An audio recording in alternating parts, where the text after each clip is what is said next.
बँकेमध्ये 1,00,000 रुपये ठेवणं आणि LICमध्ये 1,00,000 वार्षिक हप्त्याची पॉलिसी करणं याच्यामध्ये काय फरक आहे? तर हा फरक आहे की तुम्ही बँकेत 1,00,000 रुपये ठेवलेत तर ते 1,00,000 रुपयेच राहतात, त्याला काय व्याज वर्षाचं मिळेल. पण तेच तुम्ही LICमध्ये वार्षिक 1,00,000 रुपयाची हप्त्याची पॉलिसी केली तर त्याला नॅचरल डेथला 20,00,000 रुपये आणि ॲक्सिडेंटल डेथला 40,00,000 रुपयाचा विमा मिळतो. तर का पाहिजे विमा? तर अनसर्टिनिटी आहेत आयुष्यामध्ये, अनिश्चितता आहे.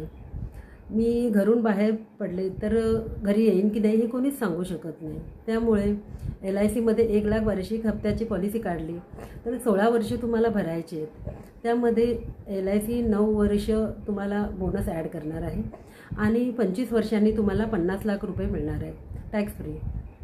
म्हणजे तुमचे 16,00,000 रुपये इन्व्हेस्ट झालेत.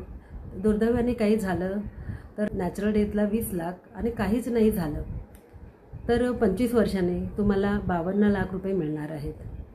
तर या शानदार इन्व्हेस्टमेंट प्लॅनमध्ये इन्व्हेस्ट करण्यासाठी तुम्ही मला संपर्क करू शकता किंवा DM करू शकता.